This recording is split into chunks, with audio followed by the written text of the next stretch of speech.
sepenuhnya untuk memberikan pengajaran, nasihat, dan bimbingan yang berpusat di Madrasah Abi Sa'ad Al-Mukarrami Baghdad. Selain mengajar, beliau juga beribadah dan menjalani makomat tahap demi tahap hingga ia dikenal sebagai orang yang alim, zuhud, ahli ibadah, dan sufi yang mencapai ma'rifat kepada Allah, Imam Asy-Syifa, dan Sultan Aulia. Al-Jailani menggunakan waktu pagi dan sore untuk memberikan pelajaran di bidang tafsir, hadis, usul fikih, dan tata bahasa Arab. Ia termasuk salah seorang sufi yang banyak meninggalkan karya ilmiah. Nah, kemudian guru-guru Syekh Abdul Qadir Al-Jailani dari masa beliau belajar di Baghdad dari usia 18 tahun hingga usia 51 tahun. Ada 21 guru-guru beliau ya. Di antaranya yang pertama adalah Abu Al-Wafa Ali bin Akil Al-Hambali. Yang kedua, Abu Al-Khattab Mahfud Al-Kalazi Al-Hambali, Abu Hasan Muhammad bin Al-Qadi bin Abu Ya'la Muhammad bin Al-Husain, Abu Sa'id Al-Mubarak bin Ali Al-Fahzumi Al-Hambali, Abu Zakaria Yahya bin Ali Al-Kabrizi, Abu Ghalib Muhammad bin Al-Hasan Al-Bakilani, Abu Sa'id Muhammad bin Abdul Karim bin Al-Hasisa, Abu Ghanai Muhammad bin Ali bin Maimun Al-Farsi, Abu Bakar Ahmad bin Al-Muzaffar, Abu Ja'far bin Ahmad bin Al-Husaini Al-Qari Al-Shiraj, Abu Qasim Ali bin Ahmad bin Banan Al-Karhi, Abu Talib Abu Qadir bin Muhammad bin Yusuf, Abu Rahman bin Ahmad, Abu Al-Barakat Habatullah bin Al-Mubarak, Abu Al-Aiza Muhammad bin Al-Mukhtar, Abu Nasir Muhammad, Abu Ghalib Ahmad, Abu Abdullah Yahya, Abu Abul Hasan bin Al-Mubarak bin At-Tuyur, Abul Mansur, Abdul Rahman Al-Qazazi, Abu Al-Barakat Al-Aqudi. Selain guru-guru Abdul Qadir Al-Jailani, ada juga murid-murid beliau ya. Setelah masa 51 tahun, selama 40 tahun beliau mengabdikan dirinya ya untuk mengajarkan sampai hingga wafatnya. Yang pertama itu ada Al-Zahid Al-Abid Al-Syekh Al-Iraqi Abu Ali Al-Hasan bin Muslim bin Abu Al-Jud Al-Faris Al-Iraqi. Al-Qudwah Al-Arif Abu Abdillah Muhammad bin Abi Al-Ma'ali bin Qayyid Al-Alwani, Qadi Ad-Dayyar Al-Misri Al-Imam Hazahid, Abu Qasim Abdul Malik bin Isa bin Dibas bin Firin bin Jaham Abdul Semarin Al-Kurdi, Al-Imam Hafidz Al-Ansari Abu Muhammad Abdul Ghina, Al-Syekh Al-Imam Al-Qudwah Abu Muhammad Abdullah, Al-Syekh Musnid Abu Al-Ma'li Ahmad bin Abdul Ghina bin Muhammad, Al-Qadi Abu Al-Muhsin Umar bin Ali bin Ahadir Al-Kursi, Al-Imam Hafiz Al-Siqah Abu Sa'ad Abdul Karim, Al-Syekh Al-Siqah Abu Talib Abdullah bin Muhammad, Al-Syekh Al-Adil Abu Al-Abbas Ahmad bin Al-Mufarij. Setelah guru dan muridnya, sini juga ada karya-karya beliau ya. Di antaranya yang pertama, Ighasat Al-Arifin wa Gayat Mina Al-Abasilin, Aurat Al-Jailani, Adabus Suluk wa Tawasul ila Manazil Al-Muluk, Tufat Al-Muttaqin wa Sabil Al-Arifin, Jala Al-Khatir fil Abatin wa Azahir, Hizib Ar-Raja wal Intihak, Al-Hizib Al-Kabir, Doa Aurat Al-Fatihah, Doa Al-Basmalah, Ar-Risalah Al-Ghaziyah, Risalah fi Al-Asma Al-Azimah li Al-Tariq ila Allah, Al-Ghiyah li Talibi Tariq Al-Haq, Al-Fat Rubbani wal Faid Al-Romani, Futuhul Ghaib, Sirul Asrar, Al-Fuyadud Ar-Rubaniyah, Mi'raj Latif Al-Ma'ani, Yawakid Al-Hikam, Tafsir Al-Jailani. Yang terakhir adalah Al-Mukhtasar fi Ulumuddin. Yang familiar di antara kita yaitu Tafsir Al-Jailani, Futuhul Ghaib ya. Kemudian di sini ada penilaian ulama terhadap beliau mufasir. Yang pertama itu Ibnu Katsir mengungkapkan tentang Al-Jailani. Suatu ketika Al-Jailani berkata kepada umat dan menasihati mereka, maka seluruh manusia mendapatkan manfaat teramat besar. Kemudian dikatakan bahwasanya banyak sekali yang terpengaruh dengan nasihatnya, sehingga hampir seluruh ahli Baghdad bertaubat sebabnya. Dan banyak sekali dari Yahudi dan Nasrani yang masuk Islam di tangan beliau. Syekh Muwafiquddin mengatakan, aku tidak pernah melihat seseorang yang diagungkan oleh manusia melebihi beliau. Ibnu Waqaf Al-Hambali dalam Zail Tabaqat Hanabilah mengatakan bahwasanya Syekh Muwafiquddin bin Qudamah mengatakan, kami maksud kota Baghdad tahun 561 dan Syekh Abdul Qadir Al-Jailani adalah salah satu orang yang memiliki kepemimpinan dalam ilmu, amal, harta, dan fatwa. Yang terakhir, saya akan menjelaskan tentang keadaan sosial, politik, dan keagamaan ketika masa beliau lahir ya, ketika beliau bertumbuh dan berkembang, keadaan sosial, politik, dan keagamaan di sekitarnya. Al-Jailani lahir pada pertengahan masa Daulah Abbasiyah keempat atau Bani Saljuk yang tengah dilanda pergolakan dan persaingan ideologis yang hebat. Ia tumbuh di lingkungan yang penuh dengan kemajuan, baik ilmu pengetahuan, intelektualitas, maupun kemasyarakatan. Pada periode ini banyak ditemukan berbagai karya para ulama-ulama terkenal dalam berbagai bidangnya. Namun demikian, dengan banyaknya berbagai pandangan ilmu saat itu, secara tidak langsung telah melahirkan beberapa penyimpangan dan problema keilmuan tersendiri, baik secara substantif metodologis maupun secara pragmatisnya. Maka di tangan para mistikus sufistik, pencarian akan kebenaran hakiki nampaknya pada masa-masa tersebut lebih banyak digalakkan dan diminati. Wadah ini bukan hanya sebagai tempat bagi proses pencarian kebenaran ilmu yang hakiki sebagaimana yang dilakukan Imam Ghazali, tapi juga telah memberikan wadah bagi kepastian dalam bentuk pengamalan dan pengamalan keagamaannya yang sebenarnya. Kondisi dan warisan kebimbangan intelektualitas keagamaan di kalangan para ulama pasca Al-Ghazali nampaknya masih terus berlanjut pada masa-masa berikutnya, hingga masa-masa Al-Jailani. Sebagaimana yang dicatat dalam Qolaid Jawahir, dinyatakan bahwa ketika situasi berkembangnya ilmu agama pada puncaknya, para fuqaha dan para cendekiawan seringkali mengadakan seminar, namun dalam banyak hal mereka belum bisa secara tuntas menjawab persoalan-persoalan yang ada. Akibatnya mereka mencoba mencari jawaban melalui jalan sufisme, yaitu dengan mendatangi majelisnya Al-Jailani untuk menemukan jawaban. Situasi politik kekhalifahan di Baghdad pada abad ke-5 Hijriah menjelang kelahiran dan masa-masa kehidupan Al-Jailani juga sedang mengalami masa-masa kritis akibat konflik antara dinasti Buaih yang menguasai administrasi dinasti Abbasiyah dengan dinasti Saljuk yang juga ingin mengambil kekuasaan pada istana pemerintahan pusat Abbasiyah, sehingga fungsi saat itu seringkali diperlakukan hanya sekadar simbol belaka. Selama masa hidupnya Al-Jailani telah mengalami 5 kali pergantian kekuasaan pada kekhalifahan Abbasiyah dan kepemimpinan mereka secara spesifik, mengantarkan pula pada pembentukan tradisi dan situasi sosial budaya secara umum dengan masa-masa yang berkaitan dengan kehidupan Al-Jailani secara pribadi. Nah, di sini ada para khalifah, itu diantaranya ya. Yang pertama itu Al-Mustazir Billah, lahir tahun 470 Hijriah. Di awal pemerintahannya banyak perseteruan di antara kelompok Ahlus Sunnah wal Jamaah dengan kelompok Syiah Rafidah. Lama pemerintahan 24 tahun, ia pemimpin yang berakhlak mulia, hafal Quran dan tabligh dalam bidang agama. Kemudian Al-Mustarsyid bin Mustazir Billah berkuasa setelah ayahnya meninggal. Dia seorang yang kuat, pemberani, perkasa, berkemauan keras, manis tutur katanya, banyak beribadah, dan banyak dicintai masyarakat umum. Dia dibunuh oleh kelompok Batiniyah tahun 529 Hijriah. Ia berkuasa selama 7 tahun. Khalifah berikutnya Ar-Rasyid Billah naik tahta tahun 529 Hijriah. Pada masa pemerintahannya sedikit terjadi gerakan Rafidah. Ia memerintah selama 11 tahun. Para fuqaha mengalami nasib buruk oleh perlakuan Ahlu Bawatin, termasuk Khalifah sendiri dibunuh secara mengenaskan oleh sekelompok mereka.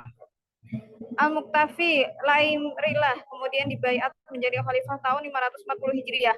Dia sosok yang cerdas dan satria, meninggal tahun 555 Hijriah, kemudian digantikan oleh putranya Al-Mustanjid.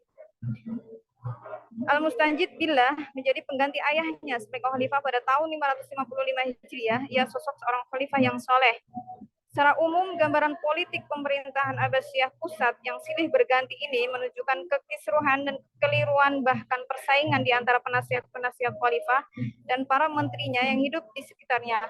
Zaman keemasan politik kekhalifahan nampaknya mulai menurun di tangan para khalifah yang lemah-lemah dan lebih mementingkan kehidupan mewah dan berfoya-foya, sementara tugas kenegaraan lebih dipercayakan kepada pembantunya. Gambaran secara realistik kondisi ini telah ditangkap oleh Al-Ghazali yang saat ini berada di dalam pemerintahan Perdana Menteri Abbasiyah, yaitu Nizam al-Mulk. Oke, selanjutnya akan dipresentasikan oleh Ibu Ratna Dewi, tafsir Syekh Abdul Qadir Al-Jailani. Silakan, Bu. Bismillah, saya melanjutkan pembahasan selanjutnya itu tentang mengenal lebih mendalam tentang tafsir Syekh Abdul Qadir Al-Jailani.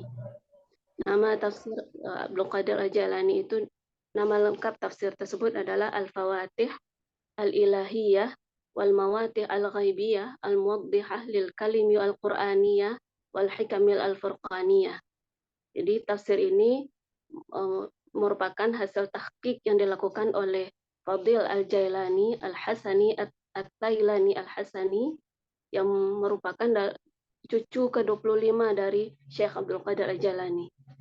Jadi Syekh Fadil Al-Jailani melakukan penelitian selama lebih kurang 30 tahun untuk kemudian menghasilkan kitab tafsir ini.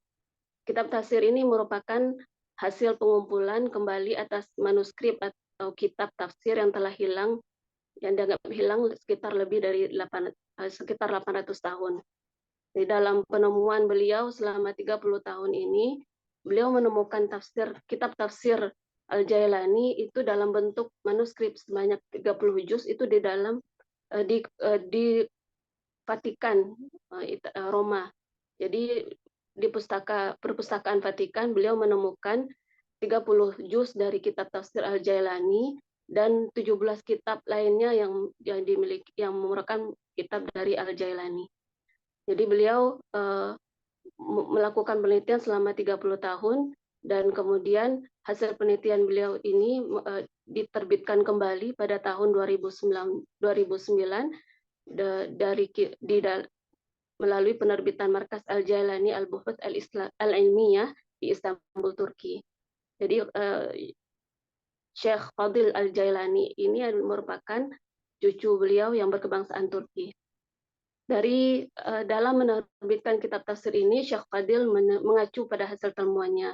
Jadi temuan yang beliau lakukan selama 30 tahun itu mendapatkan manuskrip naskah yang terbagi dalam 6 poin ini. Yang pertama, naskah asli yang merupakan tulisan tangan dari Al-Jailani. Kemudian yang kedua, naskah di India yang beliau temukan, yang ditulis pada tahun 622 Hijriah atau 61 tahun sesudah Al-Jailani wafat. Dan naskah di India ini kurang satu juz gitu. Yang kedua ada naskah alif yang dijadikan sebagai rujukan utama oleh Syekh Fadil. Yang keempat naskah ba yang dimanfaatkan sebagai sumber sekunder. Yang kelima naskah jim yang digunakan sebagai pendukung. Kemudian naskah yang merupakan turunan dari naskah jim yang berada di Syam. Dan namun sampai sekarang naskah itu sudah tidak ada lagi. Dari hasil pentahkikan yang dilakukan oleh Syekh Fadil Al-Jailani, beliau menerbitkan 6 jilid kitab tafsir Al-Jailani. Nah, sedangkan latar belakang dari penulisan kitab tafsir Al-Jailani ini sendiri belum dari literatur yang saya baca saya tidak menemukan, cuman ada tulisan yang mengatakan tidak ada penjelasan jelas atau tulisan langsung dari Syekh Abdul Qadir Al-Jailani yang menyebutkan latar belakang beliau menuliskan tafsir ini. Tapi dari arah pemikiran kemudian pemahaman beliau yang tasawuf, bisa dikatakan bahwa karena tersebarnya banyak kemunafikan dan kesenangan duniawi yang kemudian mempengaruhi penafsiran, akhirnya beliau menulis tafsir sendiri yang penuh dengan nilai sufi yang disebut dengan tafsir Al-Jailani. Kemudian selanjutnya karakteristik dari tafsir Al-Jailani. Pertama itu tafsir Al-Jailani merupakan representasi dari nilai tasawuf yang hakiki murni dan bersih dari dan mengikuti Al-Quran dan Sunnah. Jadi dengan prinsip beliau yang penuh dengan ketasawufan, maka nilai-nilai sofistik sangat kental di dalam penafsiran beliau. Kemudian yang kedua, ketika beliau menafsirkan basmalah dari setiap surat itu, beliau punya penafsiran berbeda-beda.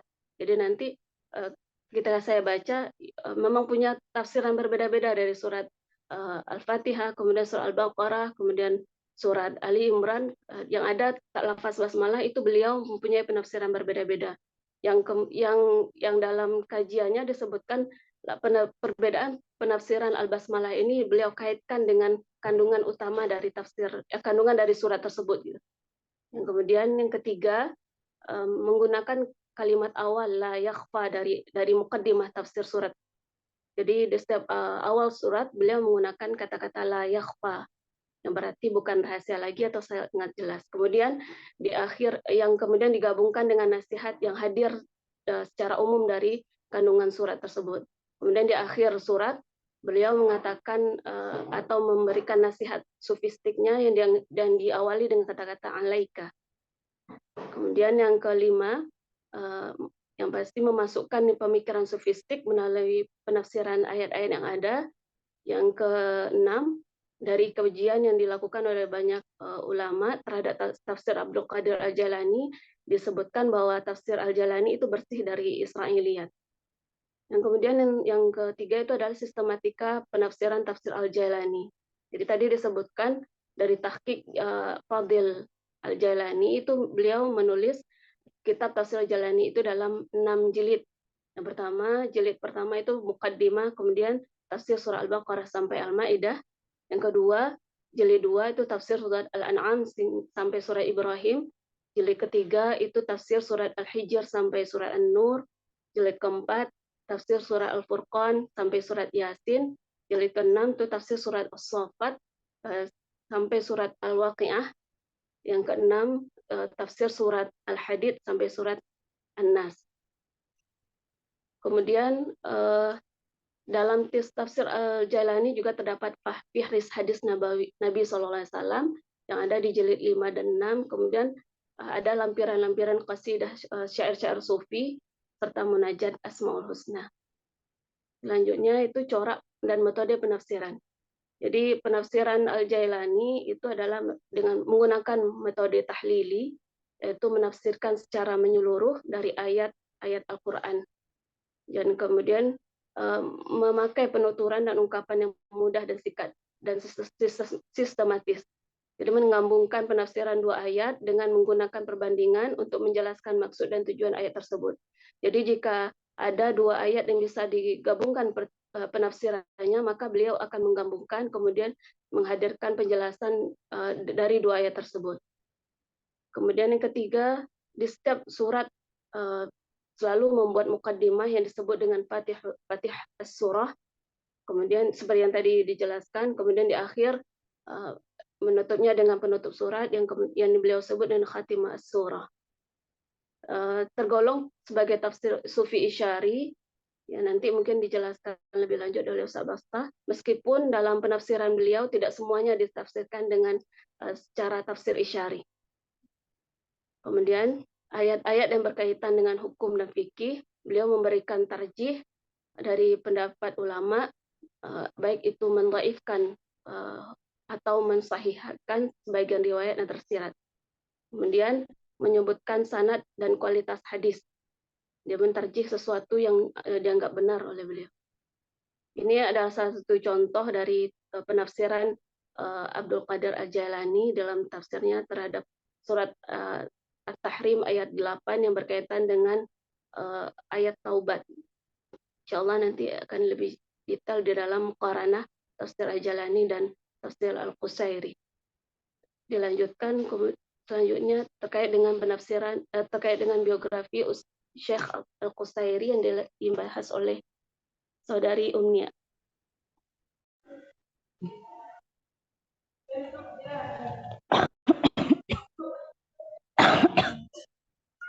Baik, terima kasih Ibu.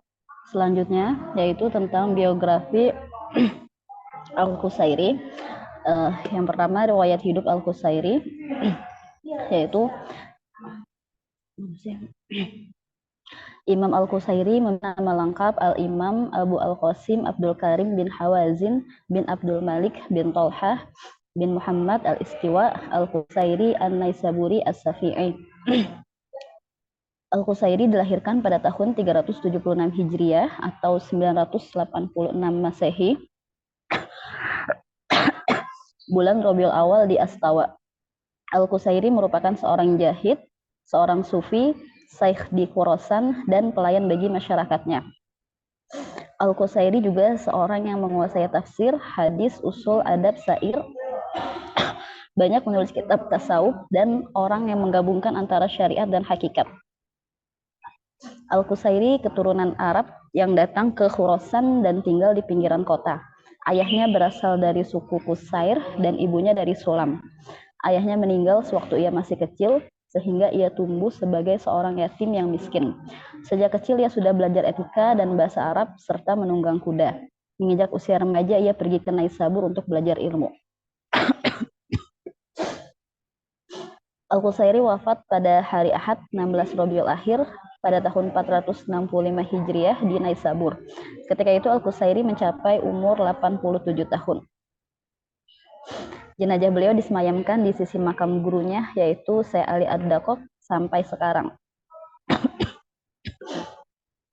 Kemudian Al-Qusairi memiliki beberapa nama gelar.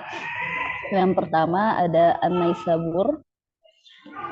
Nama gelar ini dinisbatkan pada nama kota Naisabur atau Sabur, salah satu ibu kota terbesar negara Islam pada abad pertengahan. Kemudian yang kedua yaitu Al-Qusairi. Nama Al-Qusairi adalah sebutan marga Sa'ad al-Ashira al-Qataniyah. Mereka adalah sekelompok orang yang tinggal di pesisiran Hadramaut.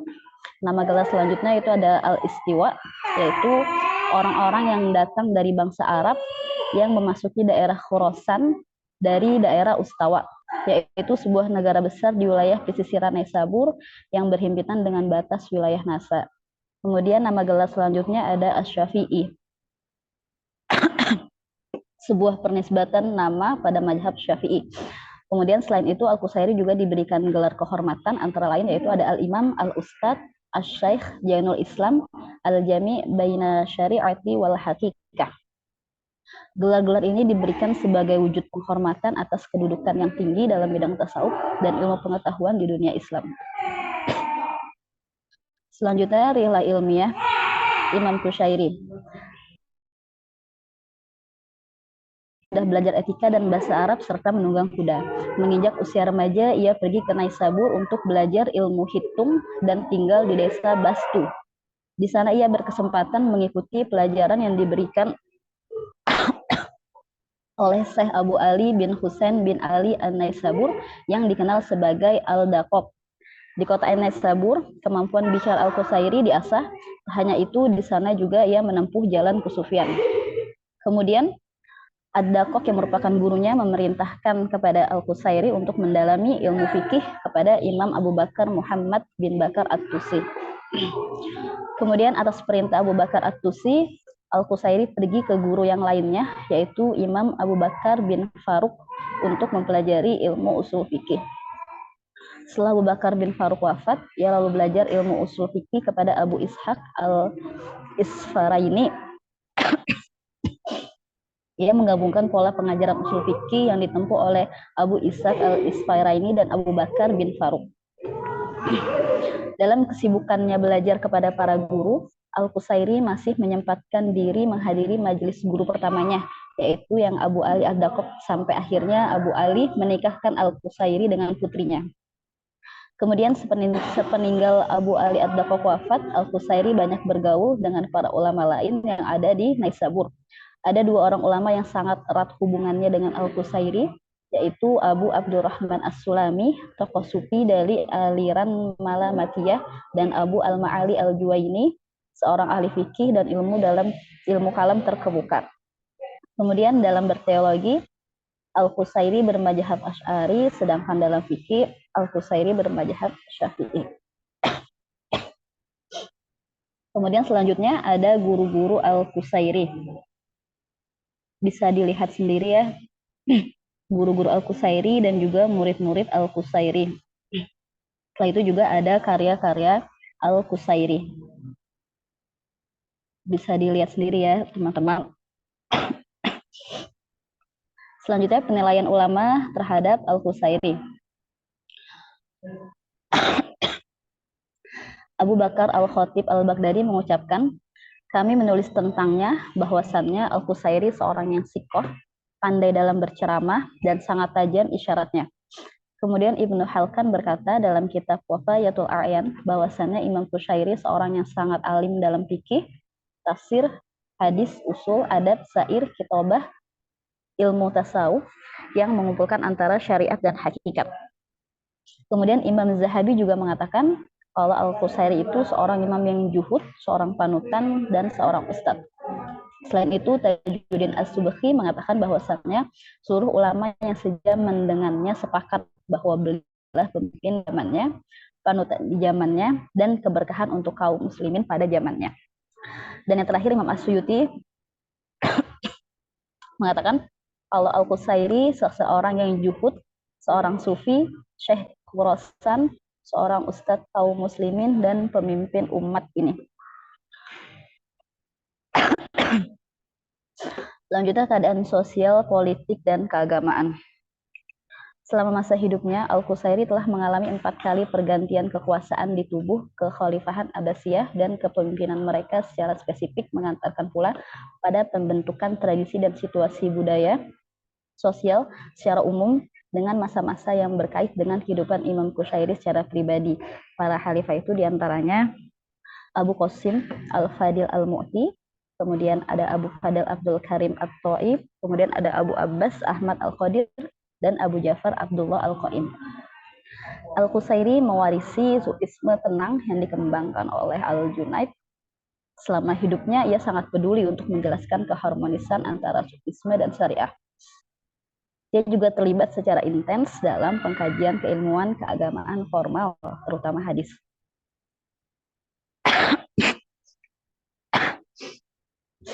Al-Qusairi seorang sufi yang sangat jujur dan ikhlas dalam membela tasawuf.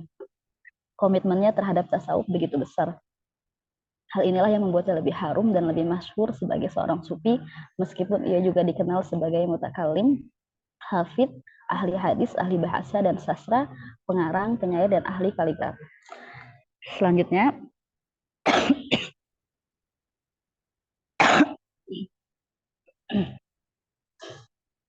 Imam Qusairi yang dilahirkan pada masa Abbasiyah ketiga, pada periode ini dinasti Abbasiyah berada di bawah kekuasaan kaum Buwai.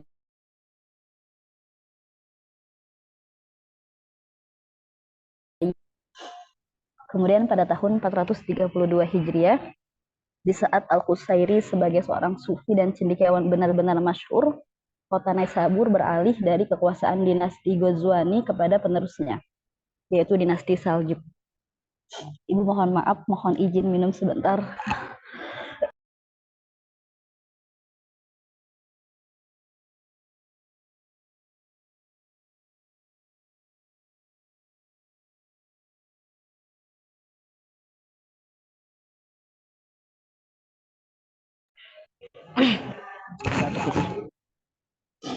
Kemudian banyak masalah muncul pada tahun 446 Hijriah ketika Al-Qusairi menulis surat terbuka para ulama di dunia muslim yang mengeluhkan gangguan yang dialami oleh kaum Asy'ari Syafi'i. Keluhan ahli sunnah, kaum sunni berkenaan dengan penganiayaan yang telah menimpa mereka. Di samping tantangan hal itu, datang juga tantangan dari fuqaha, terutama fuqaha Hambali, yang memiliki pengaruh dalam pemerintahan Saljuk, yang iri melihat kepopuleran Al-Qusairi. Mereka memanfaatkan kebijakan ini untuk memojokkan Al-Qusairi dengan mulai melancarkan propaganda fitnah dengan menyebarkan tuduhan-tuduhan dusta kepada orang-orang dekat di sekitarnya. Propaganda ini berhasil mencelakai-beraikan murid-muridnya dan membuat orang-orang mulai menyingkir darinya. Kemudian pengajian dan majelis dzikir yang didirikan oleh Al-Qusairi juga bubar. Al-Qusairi mengalami cobaan yang begitu berat dengan berbagai ragam cacian, siksaan, dan bahkan pengusiran. Cobaan ini semakin berat ketika para penyebar fitnah tersebut berhasil mempengaruhi penguasa Saljuk. Ia beserta para tokoh Naisabur yang lain ditahan dan dipenjarakan secara paksa atas perintah Al-Kunduri, Perdana Menteri yang mendampingi penguasa Saljuk. Namun penahanannya tidak berlangsung lama karena ia dibebaskan oleh Abu Sahal yang merupakan tokoh mazhab Syafi'i yang berhasil mengumpulkan kekuatan besar dan memporandakan penjara dan melepaskan Al-Qusairi. Puncaknya, Al-Qusairi sendiri diusir dari Naisabur, tetapi itu berlangsung kurang lebih sekitar 15 tahun, dari tahun 440 Hijriah sampai tahun 455.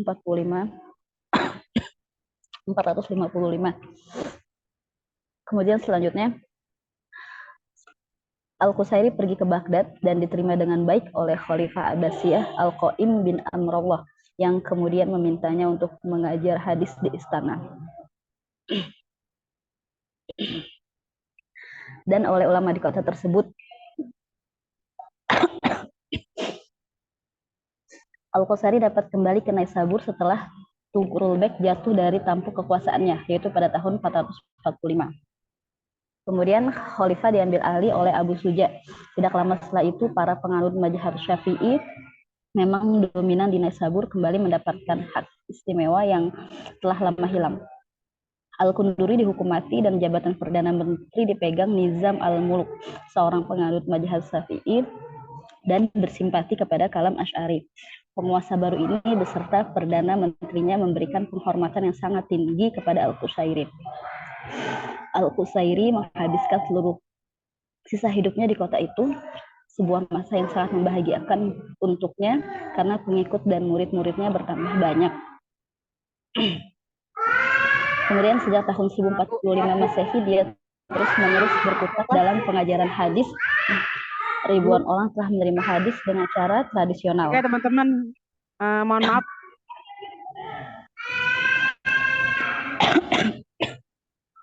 Tolong digantiin lah, ya kasihan loh. Ini udah mau habis. Atau di share aja. Ya, selanjutnya akan dilanjutkan oleh Ustadz Bastoh tentang tafsir Al-Qusairi.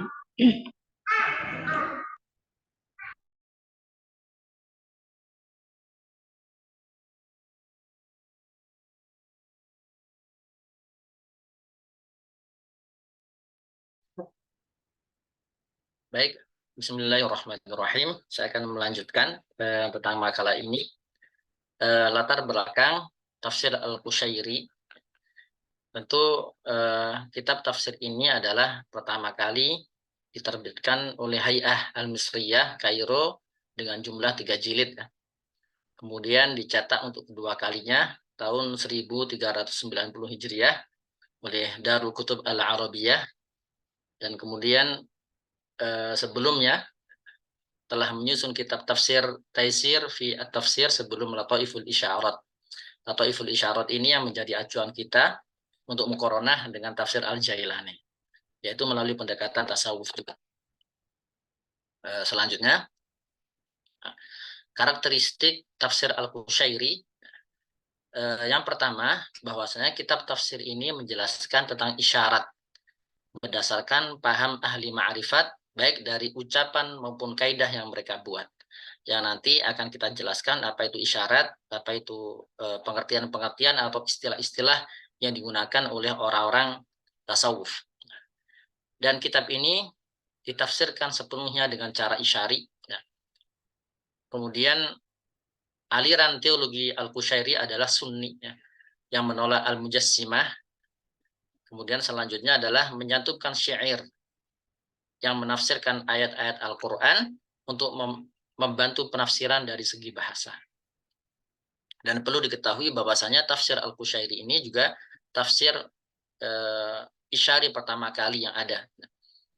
Kemudian sistematika penafsiran, yaitu memberikan penjelasan tentang keutamaan surat sebelum menguraikan ayat per ayat. Kemudian selanjutnya adalah memberikan kesan sufi yang sangat mendalam dalam penjabarannya. Selanjutnya adalah dalam mengkaji lafaz basmalah, Al-Qusairi meninggalkan perdebatan dan kemudian memasukkan makna yang berbeda setiap lafaz basmalah di setiap suratnya. Kemudian beliau juga melakukan kompromi antara semangat fikih dan tasawuf. Selanjutnya, metode yang digunakan oleh Al-Qushairi merujuk pada metode tahlili, yaitu beliau menjelaskan dari ayat per ayat dengan secara rinci, termasuk menjelaskan asbabun nuzul. Dan dalam beberapa ayat dijelaskan secara cukup spesifik oleh beliau. Nah, pada pendahuluan tafsir, ia menggunakan metode dengan penukilan pendapat dari orang-orang soleh atau orang-orang dianggap suci. Didengarkan langsung dari para masyayikhnya. Kemudian beliau juga menggunakan ma'rifat batiniyah dalam menafsirkan ayat baik. Saat menafsirkan ayat Qushairi menjelaskan makna zahiri dulu, ya. Kemudian beliau menukilkan makna batin yang ada atau makna isyarat yang ada dalam ayat tersebut. Sekali-kali beliau juga menyelipkan tentang corak tafsir adab, ya, dari segi bahasa yang beliau gunakan untuk menggugah para pembacanya. Dalam tafsir Al-Qushairi, beliau juga menafsirkan huruf al-muqatta'ah, tetap menegaskan bahwa penafsiran ayat tersebut tidak diketahui hanya oleh Allah Subhanahu wa taala. Lanjutnya, langsung saja dilewati ya untuk ini.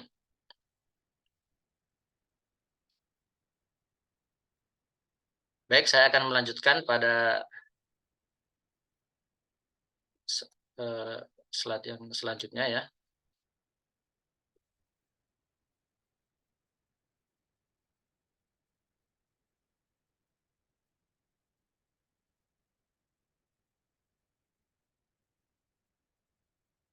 Baik, kita akan masuk pada bagian saya. Di sini adalah pengertian tentang tafsir sufi secara umum.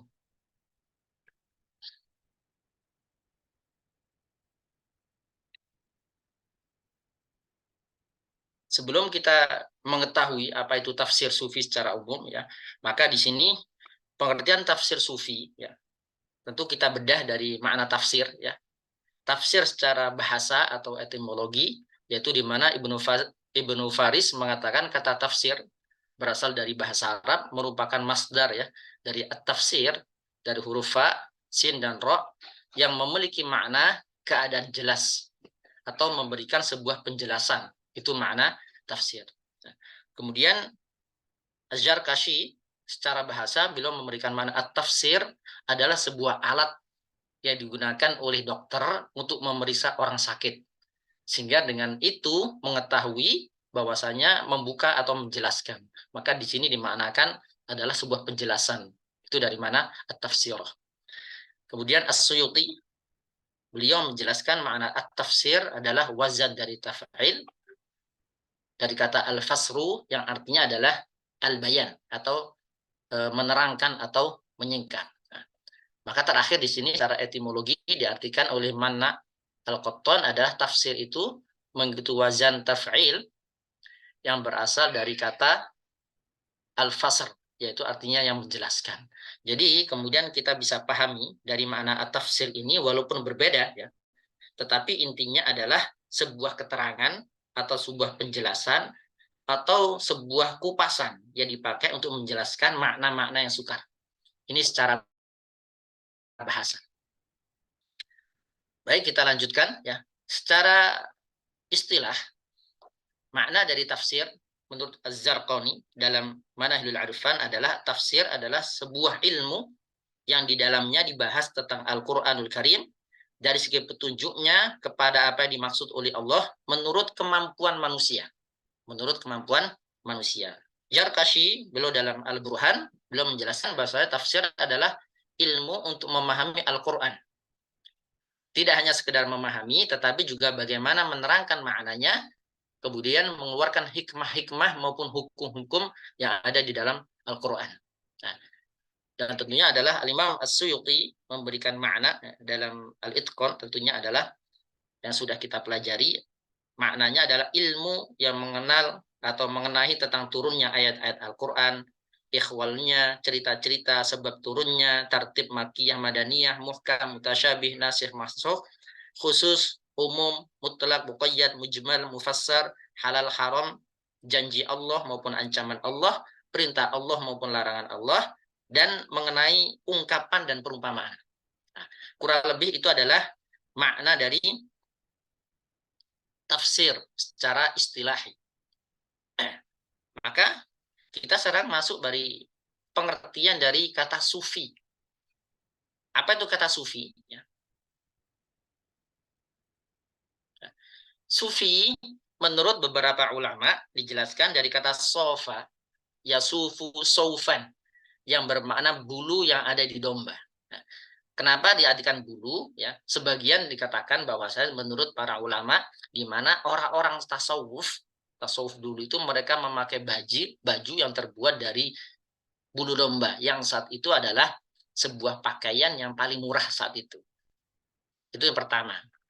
Yang kedua, sufi berasal dari kata sofa, yang artinya bersih, atau sofin, hati yang bersih, tulus di hadapan Allah Subhanahu wa Ta'ala.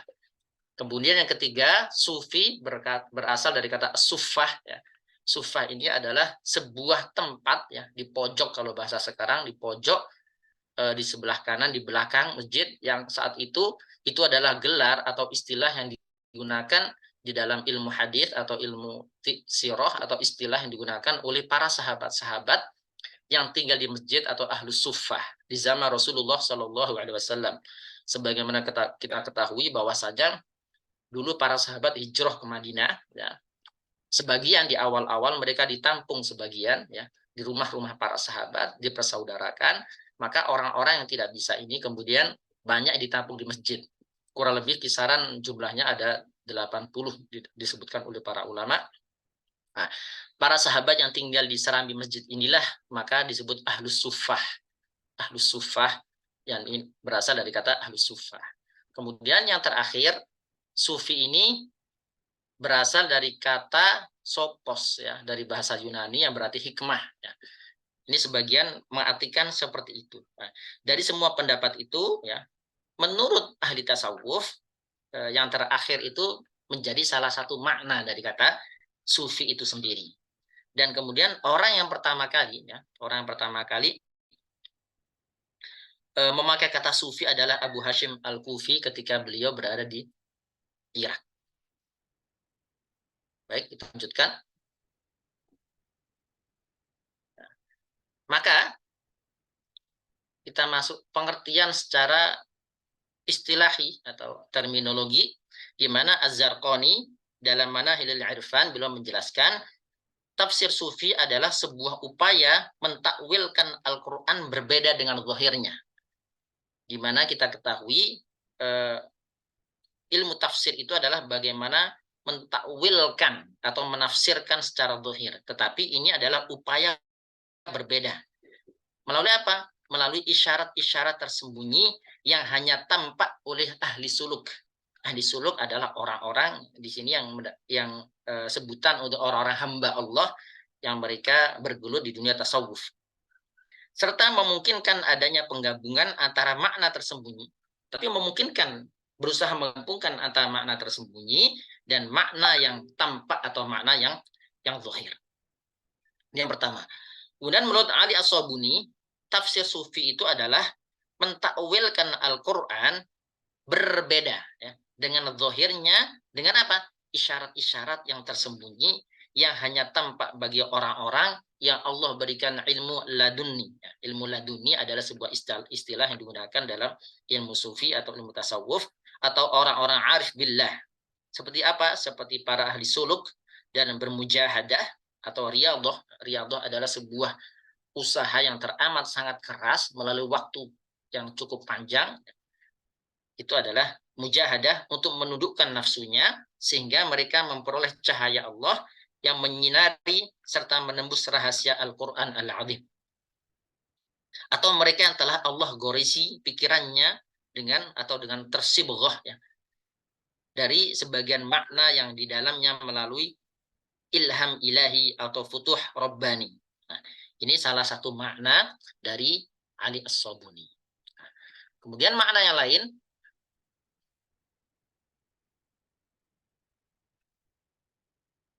menurut Subhi Soleh, tafsir sufi adalah mentakwilkan ayat-ayat Al-Quran berbeda dengan makna zahirnya, serta memalingkan seluruh makna. Ini agak berbeda ya, memalingkan seluruh makna di antara yang zahir dan yang tersembunyi. Jadi memiliki makna yang jauh sekali berbeda. Nah, menurut Quraisyha, tafsir sufi adalah tafsir yang ditulis oleh para sufi. Nah, maka berdasarkan pengertian di atas, kita dapat simpulkan tafsir sufi adalah sebuah tafsir yang berusaha mentakwilkan ayat Al-Quran yang dilakukan oleh para sufi berdasarkan aspek tinjauan tasawuf, baik tasawuf amali ataupun tasawuf nadhari maupun tasawuf nadhari. Kita akan menjelaskan tentang perkembangan tafsir sufi.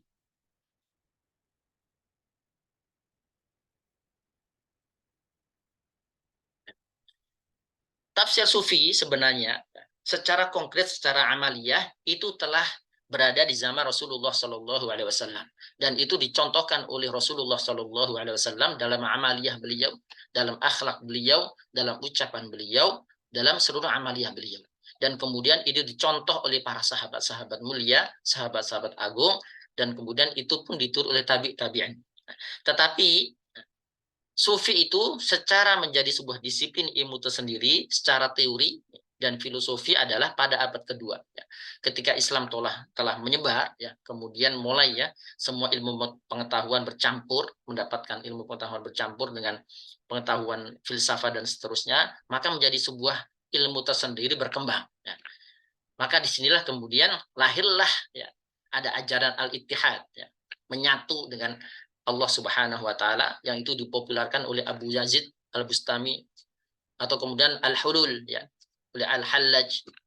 Kemudian ada Wahdatul Wujud Ibnu Arabi ya. Yang ini kemudian menurut para ulama itu adalah banyak dipengaruhi oleh filsafat Plato atau Plotinus. Nah, tasawuf ini yaitu adalah berdasarkan teori yang bentuknya adalah terkenal sebutan tasawuf nadhari atau tasawuf falsafi. Di sini ada seorang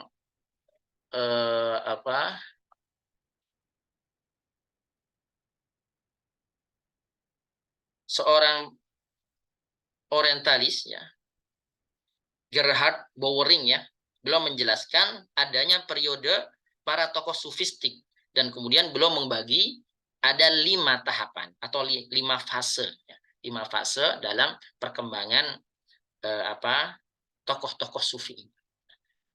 Pertama adalah fase formatif, yaitu abad yang kedua sampai abad ke-8. Di sini masih dibagi lagi menjadi 2 fase. Fase pertama adalah dimulai oleh para tokoh-tokoh tabi'in, yaitu Hasan al-Basri, Ja'far as-Shadiq, Sufyan as-Thawri. Nah, kemudian masa selanjutnya yaitu pada abad kedua yaitu masa as-Sulami. Kemudian Sahl at-Tustari, Abu Sa'id al-Kharraj, Al-Junaid, dan seterusnya.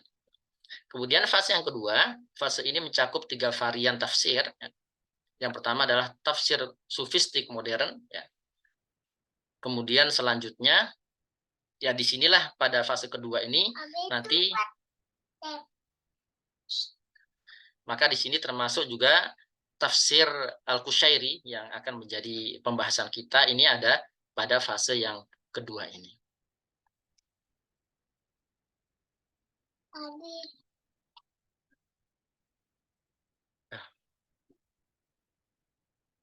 Di sini kemudian ya tafsir. Kemudian yang ketiga, tahapan ketiga adalah madhab sufi. Pada masa ini muncul 2 tokoh besar, Najmuddin Al-Kubro ya, salah satunya. Kemudian fase Turki Utsmani yaitu pada abad ke-9. Fase ini menampilkan beberapa kitab tafsir yang ditulis di India selama kepemimpinan Turki Utsmani ya. Kemudian fase yang terakhir, beberapa karya tafsir sufistik ya, yang terkenal pada masa ini adalah Al-Bahr Al-Madid, salah satunya. Ya. Bentar. Maaf ada sebentar ya, sama Umi dulu ya.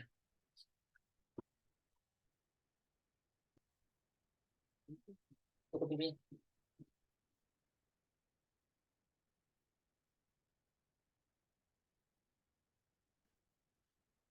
Kita lanjutkan ya, sebab adanya ayat-ayat sufi.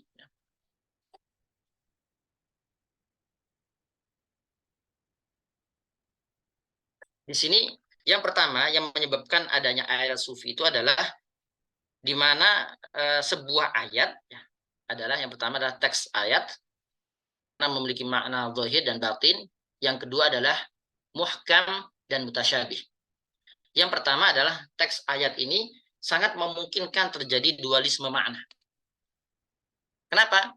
Karena memang Rasulullah SAW dalam sebuah hadis kita tahu bahwasanya pernah bersabda, inna hadzal Qur'an unzila ala sab'ati ahruf. Sesungguhnya Al-Qur'an ini turunkan atas 7 ahruf. Sab'ati ahruf ini tentunya sebagaimana kita telah pelajari bersama Kiai Fatoni ya, memiliki makna perbedaan pendapat di kalangan para ulama yang cukup panjang ya. Salah satu makna sab'atu ahruf adalah sab'atul ma'ani, memiliki 7 makna yang berbeda-beda. Maka disinilah terdapat sebuah ruang yang besar yang dipakai oleh para ahli sufi untuk kemudian memaknai ayat-ayat di dalam Al-Quran. Maknai ayat-ayat di dalam Al-Quran yang itu menjadi dasar bahwasanya apa? Mereka menggunakan dasar ini. Banyak sekali karya-karya kitab tafsir sufi ini yang kemudian mereka berpedoman pada hadis ini. Misalkan Sahal At-Tustari, beliau sering sekali menggunakan redaksi hada batilul ayah. Hada batilul ayah itu adalah mengacu pada bahwasanya makna setiap ayat itu memiliki sab'atul ma'ani. Sab'atul ma'ani. Itu yang pertama. Kemudian kedua adalah konsep muhkam dan mutasyabih. Muhkam dan mutasyabih ini sebagaimana kita ketahui dalam surat Ali Imran ya, huwallazi anzala 'alaikal kitab, ya, di mana Allah Subhanahu wa taala yang telah menurunkan kepada engkau wahai Muhammad al-kitab yaitu Al-Qur'an, minhu ayatun muhkamat. Di antaranya ada ayat-ayat muhkamat. Nah, ayat-ayat muhkamat ini adalah ayat-ayat muhkam yang tidak bisa dinasakh, yang memiliki makna zahir jelas, tidak bisa ditakwilkan dan jelas tujuannya. Dan hanya memiliki satu alternatif saja. Nah, tetapi hunna ummul kitab wa ukharu mutasyabihat. Nah, dan di sini ada ayat-ayat mutasyabih. Ayat-ayat mutasyabih. Dan kemudian di ayat selanjutnya atau di ayat ini diterangkan wa ma ya'lamu ta'wilahu illallah, dan tidaklah mengetahui takwil ayat-ayat mutasyabihat itu kecuali Allah. Nah, di sini hanya Allah yang mengetahui. Hanya saja sebagian ahli tafsir wakofnya tidak di sini. Yaitu wa ma ya'lamu ta'wilahu illallahu warrasikhuna fil ilmi. Tidaklah mengetahui takwilnya ayat-ayat mutasyabihat itu melainkan Allah dan orang-orang rasikh. Nah, orang-orang rasikh inilah makna ar-rasikhuna fil ilmi, inilah yang menjadi dasar kuat oleh para ahli tasawuf untuk kemudian mendalami makna-makna Al-Qur'an, samudra Al-Qur'an yang begitu luas untuk didalami dan diselami dan kemudian dikaji dan menjadi sebuah tafsir sufi itu. Yang inilah kemudian memicu perbedaan pendapat di kalangan para ulama tentang makna ar-rasikh fil ilmi ini. Dari hal inilah kemudian munculnya adanya tafsir sufi. Maka kita masuk pada corak ya. Corak tafsir sufi ya. Di sini corak tafsir sufi ada 2 ya, yaitu tafsir isyari ya, dan tafsir nadhari. Tafsir isyari ya, isyari secara bahasa ya, memiliki makna isyarah. Isyarah atau kalau kita kata isyarah ya, huruf isyarah itu kan itu ya atau ini. Isyarah bermakna menunjuk kepada sesuatu dengan tangan atau dengan mata dengan alis. Itu secara bahasa ya. Secara bahasa. Hanya saja kemudian secara istilah ya, dimaknai bahwasanya menurut Zarqani ya. Di sini tafsir isyarah itu adalah buah upaya mentakwilkan Al-Quran berbeda dengan zahirnya. Berbeda dengan lafaz tekstualnya tentang isyarat-isyarat tersembunyi yang hanya tampak bagi ahli suluk atau ahli tasawuf, serta memungkinkan adanya penggabungan antara makna yang tersembunyi dan makna yang zahir. Nah, ini adalah makna isyari. Ya, makna isyari. Kemudian menurut Subhi Saleh, tafsir isyari adalah mentakwilkan ayat-ayat Al-Quran berbeda dengan makna zahirnya, serta memalingkan seluruh makna di antara yang zahir dan yang tersembunyi. Tentunya kalau kita lihat Subhi As-Saleh ini termasuk yang menentang adanya tafsir sufi ya, karena diartikan memalingkan seluruh makna, memalingkan seluruh makna. Jadi makna jauh berbeda dari makna yang zahir. Kemudian menurut Ali As-Sabuni, tafsir isyari adalah mentakwilkan Al-Quran berbeda dengan zahirnya, dengan isyarat-isyarat tersembunyi yang hanya tampak bagi orang-orang yang memiliki ilmu laduni dan seterusnya. Tadi sudah kita bahas ini. Nah, berdasarkan dari definisi tadi, ya, kita bisa mengambil kesimpulan bahwasanya tafsir isyari adalah mentakwilkan ayat-ayat suci Al-Quran dengan menyalahi ketentuan-ketentuan zahir ayat, ya, sehingga dapat menyingkap isyarat-isyarat tersembunyi. Nah, kemampuan menangkap ini tidak akan tampak. Menurut ahli tasawuf tidak akan tampak dan tidak akan terbukakan kecuali bagi orang-orang yang telah dibukakan hatinya oleh Allah Subhanahu wa taala dan diberikan cahaya sebagaimana telah kita terangkan tadi ya. Yaitu berdasarkan dari sebuah ayat wa ma ya'lamu ta'wilahu illallahu warrasikhuna fil ilmi. Nah, itulah makna. Dengan apa? Dengan cara, yaitu dengan riyadhah, latihan, ya, kerohanian yang cukup panjang dan sangat keras, sampai pada titik makom-makom tertentu. Itu adalah makna. Makna dari isyari. Kemudian kita masuk pada apa itu tafsir an-nadhari. Ya. Tafsir an-nadhari adalah tafsir para sufi mencoba membangun ajaran tasawufnya berdasarkan pemahaman, berdasarkan sebuah teori ajaran filsafat. Ya. Sehingga kemudian mereka, para ahli tasawuf, memandang ayat-ayat Al-Quran dengan pandangan yang cenderung ya larut dalam sebuah teori dan ajaran filsafat. Nah, proses memahami ayat baginya ini bagi ahli tasawuf ini beranjak ya, berasal dari sebuah pemikiran, pengetahuan, teori yang dimilikinya yang kemudian diwujudkan dalam menjelaskan ayat.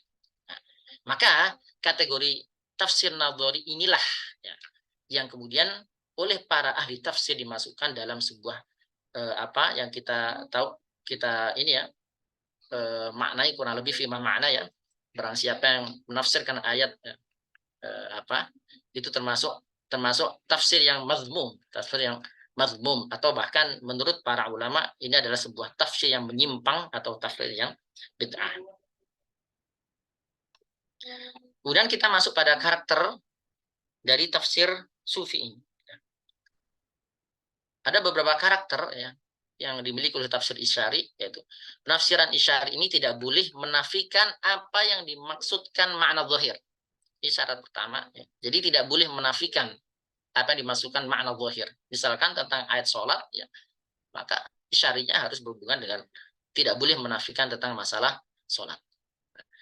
Kedua adalah harus ada nas lain yang menguatkannya.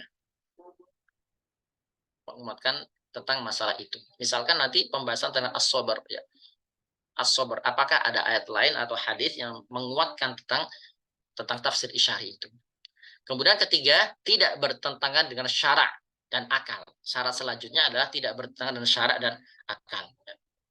Ketika memaknai sebuah ayat, ya, kemudian orang tersebut ya, mengatakan bahwanya sholat tidak wajib, ini tentunya adalah bertentangan dengan syarak dan tentunya bertentangan dengan akal. Kemudian harus diawali dengan penafsiran terhadap makna lahir dan memungkinkan adanya makna lain selain makna zahir. Ini adalah karakter dari tafsir isyari. Kemudian karakter dari tafsir nadhari, penafsiran ayat-ayat Al-Quran, tafsir nadhari sangat besar dipengaruhi oleh filsafat. Nah, kemudian dalam tafsir Nadhari juga hal-hal gaib dibawa dalam ke dalam sesuatu yang nyata dan tanpa. Dengan perkataan lain, mengkiaskan hal gaib dengan kenyataan. Yang ketiga, terkadang tidak memperhatikan kaidah-kaidah nahwu, hanya menafsirkan apa saja yang sejalan dengan rohnya, dengan jiwanya, dengan pemikiran oleh sang mufassir tersebut. Baik, kemudian pandangan para ulama tentang tafsir sufi ini ya, itu memiliki pandangan berbeda-beda ya.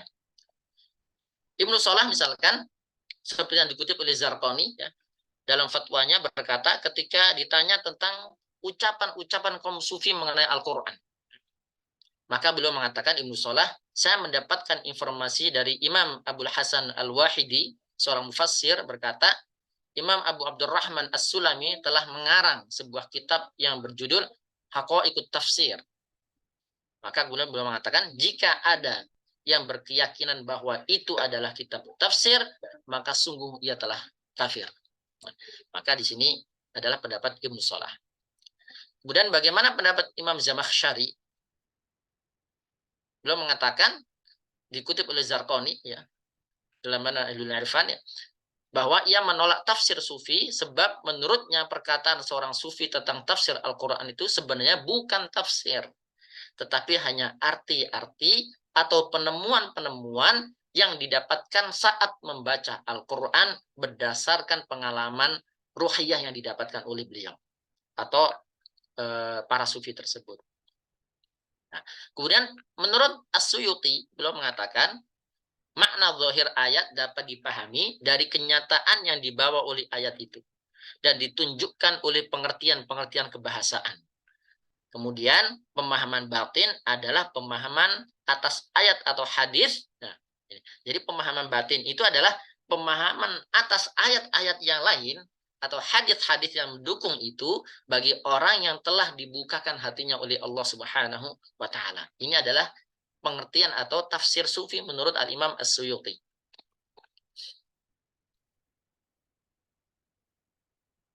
Menurut Subhi Saleh, bahwasanya tafsir sufi adalah bagian dari tafsir bir-ra'yi. Sebagaimana tafsir Al-Mu'tazili, tafsir Al-Batini, tetapi pada bagian tafsir yang tercela. Karena penafsirannya hanya bertujuan untuk menguatkan kecenderungan, untuk menguatkan perasaan dia, untuk menguatkan penemuan-penemuan pribadi mereka sendiri.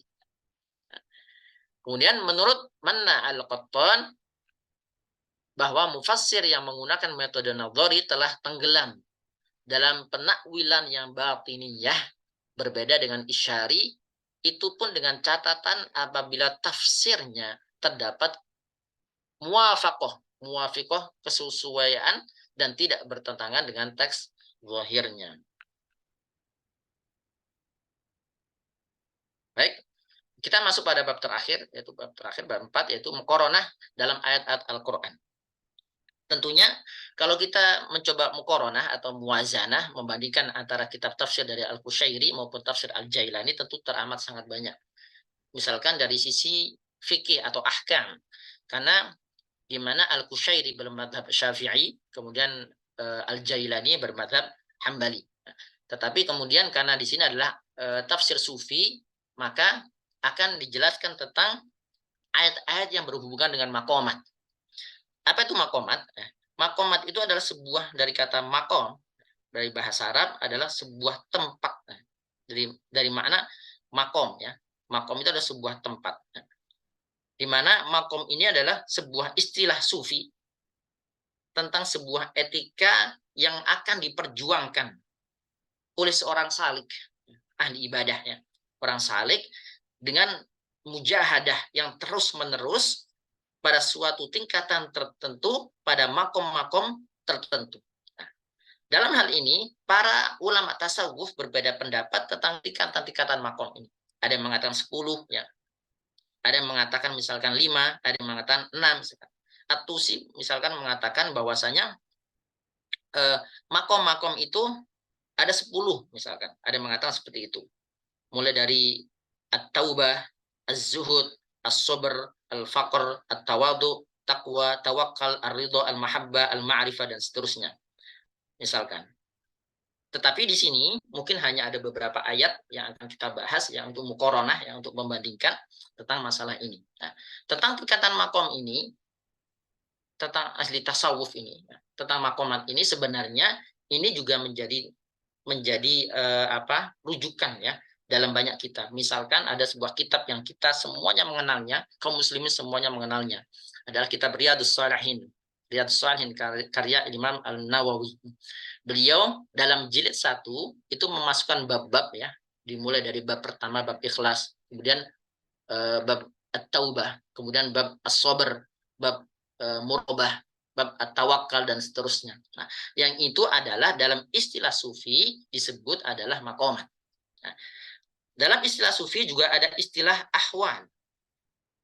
Ahwal ini adalah sebuah tingkatan yang dimana ahwal ini adalah sebuah mauhibah. Berbeda dengan makomat. Makomat itu adalah berdasarkan dari sebuah mujahadah seorang salik, atau dia adalah riyadhah seorang salik yang membutuhkan waktu atau jumlah yang tertentu untuk mencapai makom tertentu.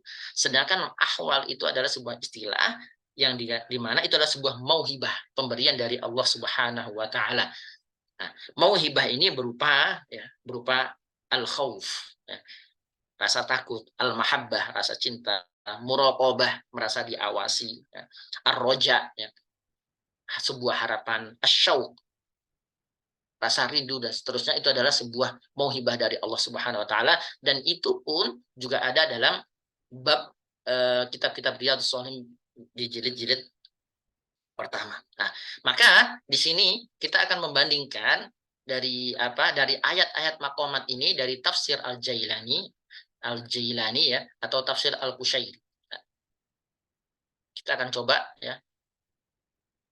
Misalkan kita akan masuk pada ayat tafsir dari Taubat yang pertama. Wa tubu ilallahi jami'an ayyuhal mu'minuna la'allakum tuflihun. Nah, taubat sebagaimana kita ketahui adalah secara bahasa dari taba yatubu taubah, yang artinya adalah roja, kembali. Taba min dzambih roja'a anhu, artinya kembali dari dosanya. Maka kita tahu ya syarat-syarat taubat yang dijelaskan oleh Imam Nawawi dalam kitab Riyadhus Shalihin ya, ada 5 syarat ya. Berhenti dari maksiat, merasakan menyesal ya, memiliki tekad yang teguh dan seterusnya. Kemudian ada taubat yang sifatnya adalah sama adami ya. Yaitu harus menyelesaikan secara langsung dengan sesama adam.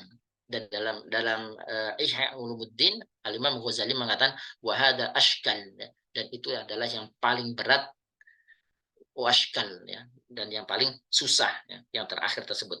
Nah, di sini ayat surat An-Nur ayat 31 ya.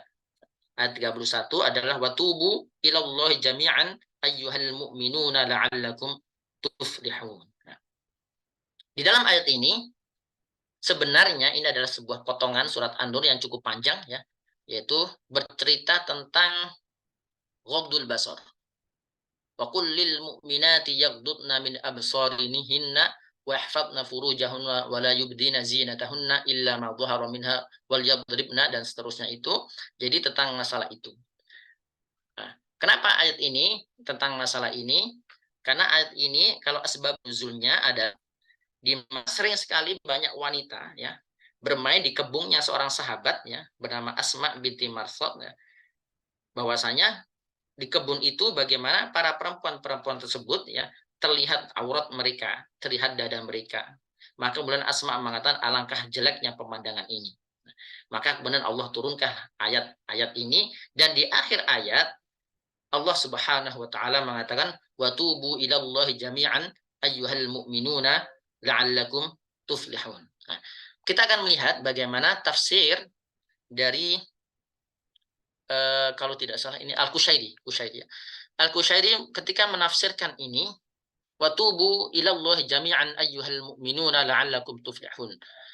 At-taubah ar-ruju' 'anil madhmumat. Bahwasanya taubat adalah kembali dari segala perbuatan tercela, minaf af'al ya, dari perbuatan-perbuatan yang tercela ila abdadiha, dan kepada kebalikannya, kepada amal mahmudah, amal-amal dipuji ya. wa jami'ul mu'minina ma'muruna bit-taubah, dan setiap kaum muslimin itu diperintahkan untuk bertaubat.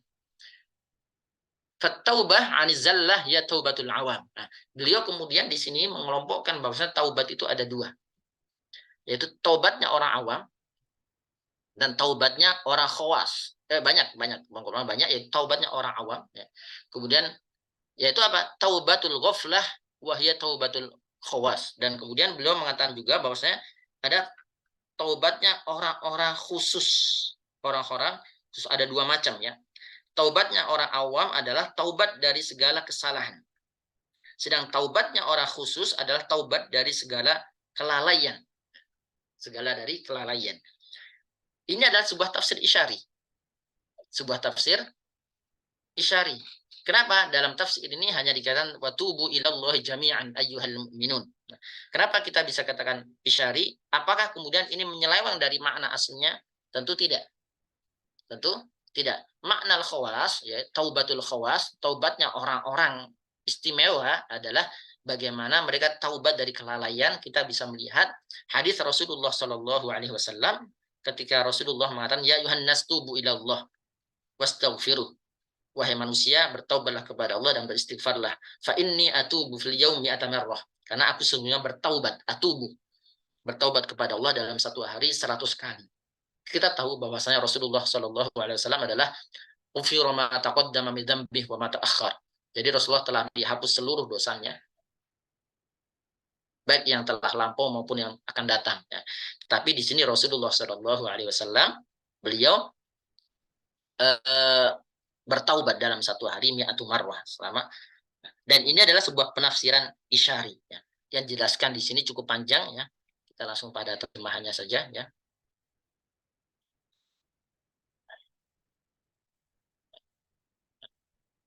Di sini bahwa tidak semua taubat itu memiliki tingkatan yang sama, masing-masing memiliki kualitas dan derajat sendiri-sendiri. Kemudian beliau Al-Qushairi membagi menjadi dua, ya, taubatnya orang awam dan taubatnya orang khusus. Taubatnya orang awam adalah taubat dari segala kesalahan, sedang taubatnya orang khusus taubat dari segala kelalaian. Oleh karena itu, taubat orang awam itu adalah ketika ahli maksiat meninggalkan kemaksiatan menuju ketaatan. Orang taat kembali melihat ketaatan dengan melihat taufik Allah. Sedangkan orang khusus melihat taufik dengan penyaksian zat yang memberi taufik. Nah, ini adalah tafsir isyari. Tafsir isyari. Nah, secara garis besar, penafsiran isyarat ini tidak terlalu jauh berbeda dengan makna lahirnya atau makna zahirinya. Ayat yang dijelaskan Al-Qushairi tetap berkaitan dengan taubat. Hanya saja Qushairi di sini, Al-Qushairi membedakan bahwasanya taubat itu memiliki dua macam, yaitu taubatnya orang awam dan taubatnya orang khusus. Taubatnya orang khusus. Nah, kita lihat bagaimana di dalam tafsir Al-Jailani. Nah, dalam tafsir Al-Jailani bahwasanya secara makna adalah terlihat penafsiran sesuai dengan zahirnya. Kita bisa lihat misalkan tubuh di sini diartikan rijalan wa nisa ilallah al-mubtadi al-mubdi' ilallah al-mubtadi al-mubdi' lakum man katamal adam, ya kan? Itu diartikan disuruh bertaubat ya. Zat yang maha pencipta, zat yang menciptakan kalian dari ketiadaan ya. Maka kemudian di situ jami'an ayyuhal mu'minun diartikan dengan bitauhidillah, dengan tauhid kepada Allah. Al-musaddiquna dikutubihi wa rusulihi, yang membenarkan kitab-kitabnya dan rasul-rasulnya. La'allakum tuflihun diartikan watafuzuna bil falah. Engkau akan mendapatkan sebuah kemenangan ya, bil falah, dengan kebahagiaan dan kesuksesan indal malik. Indal malik, di sisi Allah. At-Tawwab, yang menerima taubat. Al-Fattah, nah, di sini diartikan Al-Fattah, yang membuka, yang memberikan futuhi, yang memberikan futuhi. Ini adalah contoh misalkan tafsir dari taubat. Nah, ini tadi sudah kita jelaskan. Nah, maka di sini kita bisa bandingkan ya, bahwasanya Al-Qushairi dalam surat An-Nur menjelaskan konteks ayat sesuai dengan kandungan tekstualnya. Kemudian juga Al-Jailani juga sama, hanya saja di sini Al-Qushairi bedanya, beliau kemudian menjelaskan tentang makna isyari, yaitu dengan tingkatan taubat. Ya. Kemudian Al-Jailani tidak mengungkapkan tentang makna taubat. Kemudian kita akan masuk pada ayat zuhud. Kita berikan satu-satu ya. Apa cukup atau dilanjutkan, Bu? Atau dibaca cepat? Terserah, Pak. Terserah aja. Kita cepetin aja ya. Mungkin iya dicepetin aja deh. Udah mau 3:30. Nah, az-zuhud ini adalah mahadil hayatud dunya illa lahu wa na'ib wa inna darul akhirata lahiyal hayawan law kanu ya'lamun. Nah, maka di sini ini siapa ya? Al-Qushairi. Qushairi kemudian memberikan tafsir yang pendek. Ad-dunya ahlam. Dunia itu hanyalah sekedar mimpi-mimpi. Dunia adalah mimpi. Wa indal khuruj minha intibahun minan naum. Jika kamu mati ya udah, kamu bangun dari tidurmu. Maka jika mimpi baik ya paling cuma mimpi doang. Kalau seandainya bahagia mimpi bentar, mimpi buruk ya mimpi buruk cuma sebentar. Wal akhirah belum memberikan makna wal akhirah dan akhirat hunalika al-aish bikamalih. Kehidupan dengan kesempurnaannya wa takhallus minal wahsyah bitamamihi wa damihim. Dan kemudian terbebas ya dari segala urusan dunia. Dan itu adalah tafsir Qushairi dalam hal ini.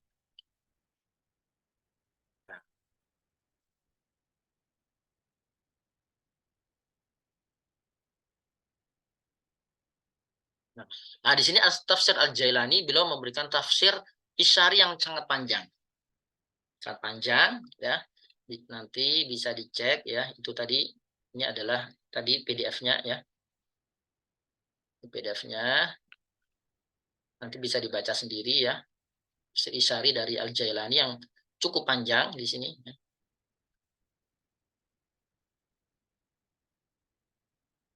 Ya. Maka di sini kita bisa lihat cukup panjang ya, jadi beberapa slide. Nah, di sini komparasinya adalah Al-Qushairi dalam surat Al-Ankabut dalam penafsiran tentang zuhud ini menjelaskan konteks ayat sesuai dengan kandungan. Al-Jailani juga sama, hanya saja bedanya Al-Qushairi tidak mengungkap makna isyari, sedangkan Al-Jailani menafsirkan dengan gaya bahasa metafora, ya, mengungkapkan tentang makna isyari. Ini ayat Wara ya, adalah wasiyabaka fatahhir ya. Contohnya adalah di sini ada contoh misalkan wasta'inu bis-sabri was-shalah tentang sabar ya. Di dalam tafsirnya memberikan pengertian ya tentang sabar ya, menguraikan dengan bahasa metafora. Maka kemudian tentang ayat tawakal juga sama. Ini contohnya ya. Enggak macet. Ini adalah komparisinya, dan kemudian terakhir ada ayatul ridho ya, tentang ridho, puncak tertinggi dalam makomat dalam ilmu tasawuf ya. Dan alhamdulillah. Cukup, Bu. Oke, terima kasih Pak Bastoh. Ini enaknya ngajar S2 ini, semakin tinggi tingkatan semakin jonjon ya, semakin santai jadi dosen. Makasih Pak Bastoh. Tadi udah Sama-sama. penuh banget ini, penuh banget. Coba teman-teman ada yang mau dikomentari nggak? Silakan.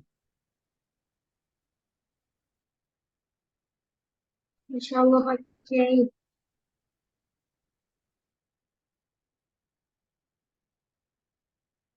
Kalau nggak ada pertanyaan kita tutup kali, Bu ya. Ada pertanyaan. Ada kan? Ayo silakan Pak. Tadi dikatakan oleh Kiai Bastoh dan ustazah-ustazah yang lain, ya, bahwasanya saya ingat tadi, bahwasanya mazhabnya siapa? Syekh Abdul Qadir Al-Jilani itu adalah Hambali ya, betul Ustaz ya? Iya. Ya, oke. Sedangkan yang kita ketahui dalam asma wa sifat atau dalam ayat-ayat mutasyabihat Hambali lebih cenderung ke itsbat, ya, seperti yang pernah kita diskusikan dahulu, ya, atau ahlul athar dalam istilahnya Kiai Bastah. Ya. Namun dalam penafsiran di tafsir Al-Jilani ini, di penafsiran ayat yang Allahu 'alal arsy istawa, itu nggak sesuai dengan karakter beliau yang hambali. Ya, beliau takwilkan. Nah, itu yang pertama.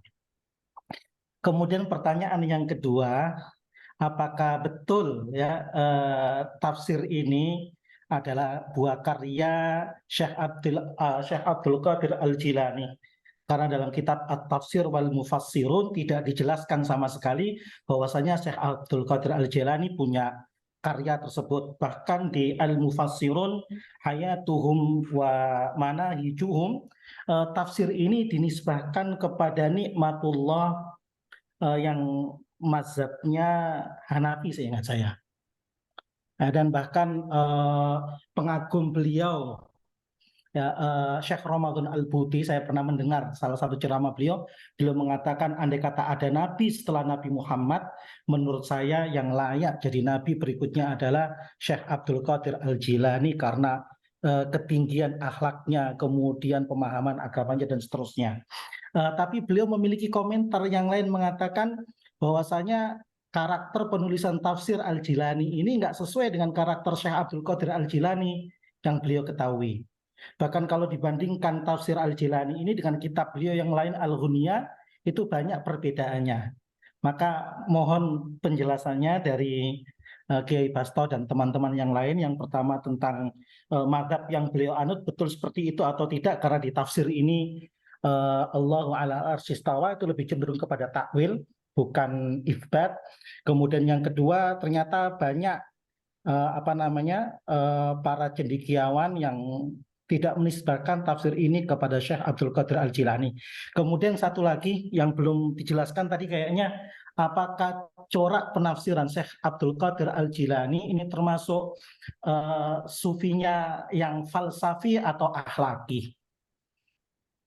3 pertanyaan. Monggo silakan. Kamu mau jawab nih? Baik,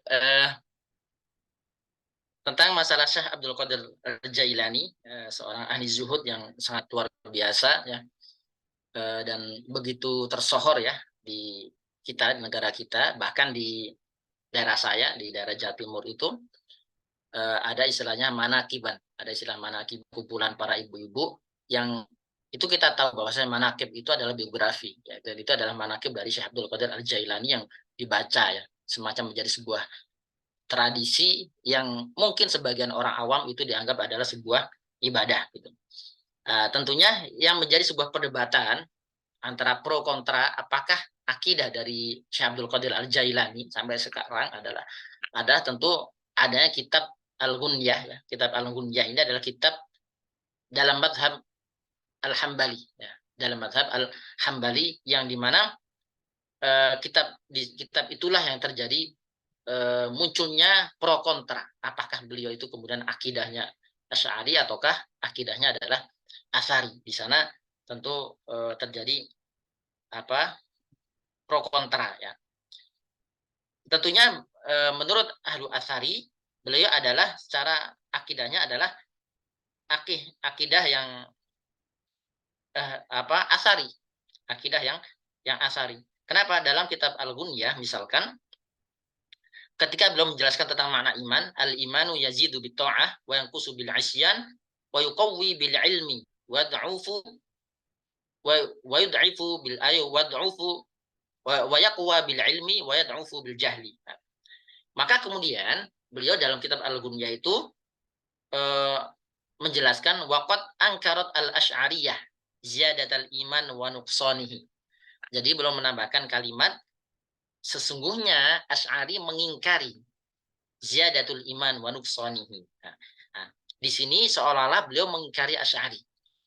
Tetapi di kalangan para penganut dari terutama dari tarekat, ya, tarekat dari Syekh Abdul Qadir ini adalah sebuah ibarah madsusah, redaksi yang disusupkan ya. Redaksi yang disusupkan, dan itu pun dikatakan langsung oleh Syekh Fadil Al-Jailani, keturunan ke-25, yang menjadi beliau lah promotor, dan kemudian beliau yang berusaha melakukan penelitian ya, yang dijelaskan tadi di awal oleh Bu Ratna ya, sampai 30 tahun ya, belum melakukan penelitian yang cukup panjang, yang kemudian beliau sampai kemudian mengatakan itu adalah tafsir dari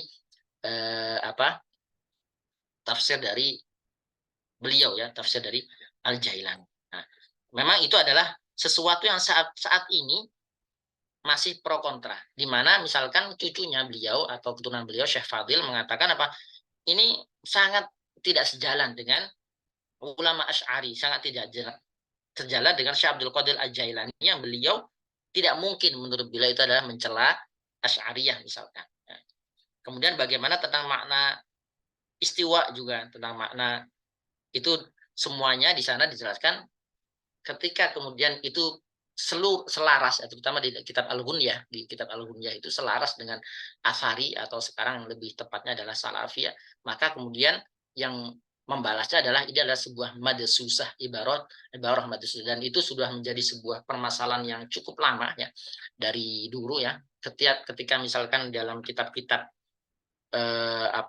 kitab-kitab misalnya kitab Al-Imam Nawawi, kitab-kitab para ulama Syafi'i misalkan, memang itu terjadi pro kontra ya. Setiap ada kalimat-kalimat yang berhubungan dengan akidah, atau ini ada yang mengatakan kalimatnya disusupi, atau ada kalimatnya yang kemudian sedikit dirubah, yang menjadikan redaksinya berubah jauh dan seterusnya, itu memang terjadi pro kontra. Dan di awal tadi sudah disebutkan, Ustadz memang tidak detail ya, sebutkan bahwasanya memang itu masih itu adalah klaim dari Syekh Fadil Al-Jailani, cucu beliau, setelah beliau melakukan penelusuran yang cukup panjang ya, penelitian yang cukup panjang, dan beliau kemudian ada yang mengatakan ya, beliau dengan membuktikan ya, dengan banyak tadi disebutkan banyak sekali, ada buku primernya, kemudian beliau membandingkan sampai beliau mengulang berkali-kali sampai 30 tahun ya, apakah benar itu karya beliau atau tidak.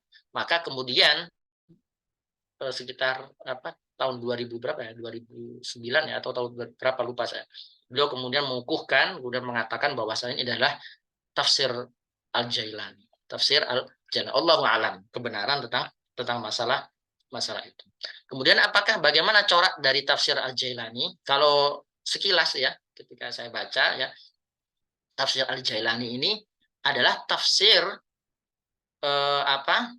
tafsir yang termasuk Isyari yang beliau memiliki pemahaman mufassir yang sangat kokoh tentang syariat. Kita bisa lihat dalam tafsirnya, bahkan sebagian para ulama mengatakan tafsirnya Al-Jailani ini adalah lebih mirip tafsirul Quran bil Quran. Kalau kita lihat tafsirul Quran bil Quran, karena beliau tafsirnya benar-benar sangat ringkas, sangat padat. Kalau sekarang mirip-mirip tafsir Al-Jalalain ya, mirip tafsir Al-Jalalain saja, hanya saja memang beliau memberikan isyarinya adalah di Fatihatus surah. Fatihah misalkan, dalam surat Al-Fatihah beliau akan menuliskan Fatihatu suratul Fatihah. Itu beliau menjelaskan tentang keutamaan surat Al-Fatihah, dan itu menyebutkan keutamaan. Kalau ada asbabun nuzul, beliau menyebutkan asbabun nuzul, dan itu semua berpedoman pada hadis-hadis yang sahih. Dan kemudian di akhir beliau mengatakan khotimatu suratul Fatihah, beliau menjelaskan, dan itu dijelaskan dengan sangat indah dan lugas dan jelas. Jadi tidak bisa dikatakan. Ada sebagian mengatakan itu adalah tafsirul Quran bil Quran. Ada sebagian mengatakan itu adalah tafsirul Quran bil Quran. Allahu a'lam bishawab. Itu sekilas yang saya baca ya. Mungkin sehalaman 2 halaman ya, enggak. Bukan baca semuanya. Itu sekilas, dan dari yang kita paparkan tadi kita bisa lihat ya, tafsir beliau benar-benar sangat ringkas dan tidak banyak penjelasan isyarinya, kecuali di Fatihatus Suwar atau Khotimatus Suwar saja. Seperti itu Ustadz Abdul Ilah. Allahu a'lam bishawab. Mungkin ada yang menambahkan. Ustadz Abdul mungkin mau menambahkan, membantu saya. Atau Ustadz yang lain. Cukup mungkin ya Pak ya, Pak Bastah ya. Ya. Iya, oke. Terima kasih teman-teman. Ini sebenarnya closing ya dari saya ya. Ini sudah sangat padat nih, daging semua. Mungkin nanti saya sedikit simpulkan aja ya, supaya nanti teman-teman setelah ini nggak mengambang ya. Walaupun udah dalam ya, artinya sudah bisa nanti membedakan antara tafsir sufi atau isyari yang bisa digunakan dengan yang tidak bisa digunakan. Tadi sudah dijelaskan ya oleh pemateri, misalnya ada tafsir yang nazori, kemudian ada yang amali. Kalau kita lihat di buku-buku kritik tafsir, berarti untuk yang dapat digunakan atau yang dikategorikan yang soheh gitu ya, itu yang nazori ya. Kalau yang amali, kalau yang nazori ini nanti bisa Bapak Ibu lihat misalnya di buku kritik tafsir punya Pak Uli Nuha, itu ada itu ya penjelasannya. Jadi kalau yang nazori ini dia lebih kepada makna batin ya, seperti kan ada yang zohir ada yang batin gitu ya, dia lebih ke batinia. Sedangkan kalau amali ini dia tidak menepikan teks lahirnya ya, nanti dilihat berdasarkan dua kategori tersebut mana di antara kitab-kitab tafsir isyari atau tafsir sufi ini yang tipenya itu yang amali. Kemudian juga nanti bisa dilihat misalnya dari, karena kan yang namanya tafsir sufi itu kan dia terkait dengan tadi ya, makna batin dengan makna zohir, sebagaimana tadi sudah panjang lebar dijelaskan. Berarti ada tuh 3 jenis tafsir ya, sufi ya. Yang pertama itu yang sesuai dengan makna zohir. Kemudian yang kedua itu yang tidak sesuai dengan makna zohir, tapi dia tidak bertentangan dengan makna zohirnya. Kemudian yang ketiga itu yang bertentangan sama sekali dengan makna zohir. Tentu saja yang tidak bisa digunakan ini yang bertentangan sama sekali dengan makna zohir.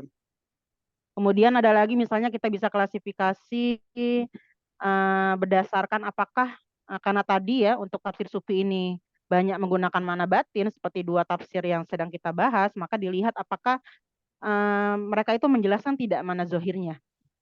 Yang pertama ini ada tafsir-tafsir yang mereka hanya menyebutkan makna batinnya saja. Ya, jadi makna zohir itu sangat sedikit disebutkan. Misalnya mungkin yang paling fenomenal itu tafsir Ibnu Arabi. Nanti teman-teman bisa rujuk ke buku Az-Zahabi itu ya, bagaimana beliau membahas secara khusus ya tentang tafsir Ibnu Arabi ini yang memang sangat tentang nuansa batinnya. Kemudian misalnya At-Tustari itu juga termasuk. Kemudian juga tafsir Haqaiqut Tafsir punya As-Sulami itu juga termasuk tafsir-tafsir yang sangat kental nuansa batinnya. Kemudian yang kedua ini tafsir yang memisahkan antara penjelasan zohir dengan batinnya. Salah satunya yang Al-Jailani ini cukup bagus ya. Jadi kita bisa tidak menepikan lah makna lahirnya ya karena dipisahkan penjelasannya. Kemudian ada lagi jenis tafsir yang dia menggabungkan antara makna zohir dengan makna batin dalam penjelasan yang sama gitu ya. Misalnya Al-Qushairi yang saat ini kita bahas, atau misalnya tafsir Ruhul Ma'ani. Ini juga salah satu yang masih bisa sebenarnya, masih bisa digunakan, masih bagus ya. Asalkan ketika menafsirkannya tentu saja kita harus aware ya, harus hati-hati ya terkait dengan 2 makna tersebut. Nah, nanti sampai pada kesimpulan itu, apakah tafsirnya ini soheh atau tidak soheh. Makanya mungkin teman-teman ketika pembagian tafsir itu kadang-kadang ya, ada orang membagi itu kan tafsir bil maksur, bil ro'i dengan bil isyari gitu ya. Tapi ada juga yang hanya membagi misalnya bil maksur dengan bil ro'i aja, bil isyari itu nggak diikut sertakan ya, karena memang ada ulama yang tidak memasukkan isyari ini sebagai salah satu jenis tafsir ya, seperti tadi sudah disebutkan oleh pemateri terkait tanggapan ulama terkait tafsir-tafsir isyari. Nah, kemudian ini ada lagi sebenarnya gini. Sebenarnya ini nanti salah satunya akan menjawab ya pertanyaan dari Pak Abdul Ilah tadi ya. Jadi dalam penafsiran sufi itu ya ada beberapa konsep yang dianut oleh para mufasir sufi. Seperti misalnya tadi itu tentang makna zohir dan makna batin. Di mana para sufi ini, para penafsir-penafsir sufi ini banyak yang mengaku mereka itu memiliki ilmu-ilmu laduni gitu ya. Sehingga ketika menafsirkan itu mereka banyak membukanya itu tafsirnya tafsir yang batin. Itu yang pertama. Kemudian yang kedua penggunaan takwil yang berlebihan ya. Jadi tafsir sufi ini juga salah satu jenis yang penggunaan takwilnya sangat masif.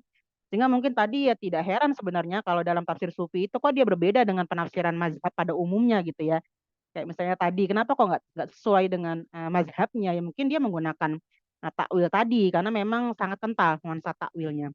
Kemudian kalau teman-teman pernah dengar ya, itu mereka itu punya kaidah namanya al-jari wal intibak gitu.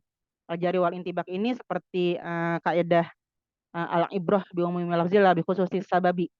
Tapi kalau al-jari wal intibak ini dia sifatnya lebih ke apa ya? Jadi makna sebuah kata atau sebuah maksud di dalam sebuah ayat itu dibawanya kepada makna yang berbeda dengan tujuannya, tujuan penurunannya.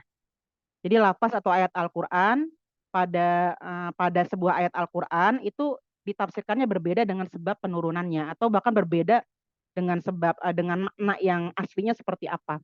Makanya seperti misalnya surat Al-Kautsar. Al-Kautsar itu misalnya dimaknai dengan bermacam-macam ya. Ada yang memaknai Al-Kautsar sebagai Al-Qur'an ya, ada yang memaknai Al-Kautsar sebagai kenabian, ada yang memaknai Al-Kautsar sebagai sungai yang diberikan oleh kaum muslimin. Itu salah satu al-jari wal intibak yang digunakan oleh para mufassir sufi. Tapi itu sebenarnya bukan sesuatu yang salah juga ya kalau kita lihat misalnya kayak tafsir Tobari lah. Tafsir Tobari itu juga setiap menafsirkan ayat Al-Qur'an itu biasanya akan ada beberapa pendapat-pendapat gitu ya. Yang mirip-mirip kayak begitulah. Kayak mana Al-Kautsar ini maknanya 1 2 3 4 5. Nah, itu salah satu yang digunakan oleh para mufassir sufi dalam menafsirkan tafsir Isyari. Nah, yang sayangnya kadang-kadang kaidah al-jari wal intibak ini dibawa pada penafsiran yang dia dia menyalahi tafsir lahirnya gitu. Jadi makna tafsir zohirnya, jadi makna batinnya itu menyalahi karena menggunakan kaidah ini. Alasannya seperti itu. Seperti misalnya di beberapa tafsir Syiah kan Isyari itu kan salah satu yang banyak menggunakan Isyari kan Syiah ya, tafsir Syiah. Misalnya surat apa nih? Yang ada Al-Qistos itu. Al-Qistos apa ya? Ayatnya ya? Saya ingat nggak yang Al-Qistos itu diartikan sebagai imam-imam. Padahal kan itu maksudnya adalah timbangan ya, timbangan yang biasa. Benar.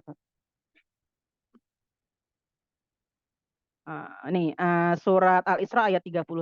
Wa auful kaila idza qiltum warithu bil qistosi wazinu bil qistosi.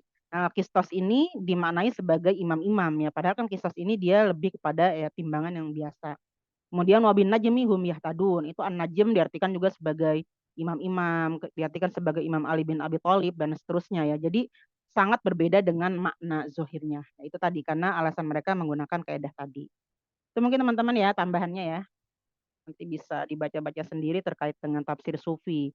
Nah, tafsir sufi ini kalau nanti teman-teman ketemu ya dengan beberapa istilah seperti misalnya esoterik, itu sama, esoterik, tafsir sufi, ada tafsir al-Faidi, ada tafsir irfani, tafsir syuhudi, ada tafsir ar-Romzi. Lah itu mirip-mirip lah, mirip-mirip dengan tafsir sufi ya, tapi dengan penggunaan makna yang berbeda-beda. Memang ada beberapa tambahannya seperti misalnya kalau tafsir syuhudi itu dianggapnya tafsir yang batin ya. Kalau tafsir yang irfani itu tafsir yang didasari atau landasannya itu berdasarkan penelaahan yang mendalam. Makanya disebutnya itu limpahan pengetahuan dari Tuhan gitu bahasa kerennya. Kalau Ar-Ramzi itu dia pemaknaan yang lambang-lambang seperti misalnya tafsir huruf-huruf muqatta'ah ya. Tapi sebenarnya mirip-mirip dengan itu. Atau yang sedang tren itu sekarang ada esoeklektik. Esoeklektik itu juga tafsir sufi tapi dia kan kalau sufi itu lebih ke batin ya. Ini dengan ada tafsir batin kemudian ditambah dengan dalil-dalil dari Al-Qur'an dan hadis. Disebutnya esoeklektik. Itu mungkin teman-teman ya tambahannya ya. Dari saya sekian. Oh, terima kasih banget ya untuk pemateri pada hari ini ya. Pokoknya top lah. Ya, makasih ya. Saya kembalikan ke Pak Bastah. Ditutup ya, Pak ya. Baik, alhamdulillah tadi kita telah mencoba ya memaparkan tentang muqaronah ya antara tafsir Al-Jailani dan tafsir Al-Qushairi. Tentunya itu adalah tak lepas dari banyaknya kekurangan ya. Mudah-mudahan bisa menjadikan wawasan kepada kita tentang ilmu tasawuf yang sebenarnya ya di zaman kita tasawuf itu telah beralih istilah saja. Jadi kalau di kota menjadi istilah tazkiyatun nafas atau manajemen kolbu ya. Sebenarnya sama saja itu 11-12 saja ya secara rata. Kita tutup ya dengan apa ya dengan kafaratul majlis ya dengan doa kafaratul majlis subhanakallahumma hamdika sallallahu Assalamualaikum warahmatullahi wabarakatuh. Waalaikumsalam warahmatullahi wabarakatuh. Terima kasih ya Pak Basto dan teman-teman Bu Ratna. Tadi yang batuk mudah-mudahan cepat sembuh ya. Pamit ya teman-teman. Assalamualaikum. Ya, makasih Bu. Waalaikumsalam. Waalaikumsalam.